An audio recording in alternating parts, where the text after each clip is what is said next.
પોરબંદરના બરડા પંથકના બખરલા ગામે થોડા દિવસો પહેલા નામચીન શખ્સની હત્યા થઈ હતી, જે મામલે બંને આરોપીઓને પોલીસે ઝડપી લીધા હતા। ત્યારે હાલ આ શખ્સો જેલ હવાલે થયા છે।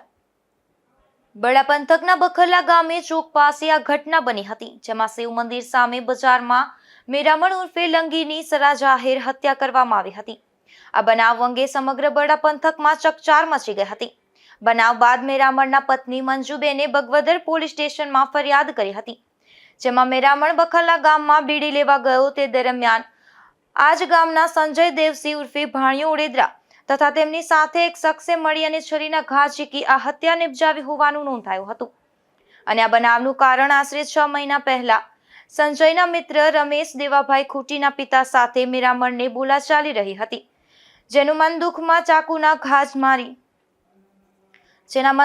ચાકુના ઘા મારી મેરામણને મોતની ઘાટ ઉતારી દેવાયો હતો। બાદમાં બાતમીના આધારે વોચ ગોઠવી અને પોલીસે સંજય ઉર્ફે કારો ઉર્ફે ભાણિયો દેવસિંહભાઈ ઉડેદરા નામના શખ્સને ઝડપી લીધો હતો અને અન્ય આરોપી કોણ છે તે તપાસ હાથ ધરી છે। ત્યારે સંજય પોલીસ સામે પોપટ બની ગયો હતો અને તેની સાથે રહેલા અન્ય શખ્સ વાસોડા ગામનો દિલીપ જીવાભાઈ ગોટાણીયા હોવાની કબૂલાત આપી હતી। ત્યારે પોલીસે આ દિલીપ નામના શખ્સને પણ ઝડપી લીધો હતો। બાદમાં પોલીસ દ્વારા ઘટનાનું રિકન્સ્ટ્રક્શન કરવામાં આવ્યું હતું।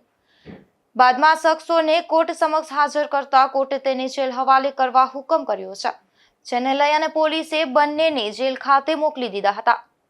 ધીરુભાઈ નિમાવત, ગુજરાત ન્યૂઝ, બગવદર।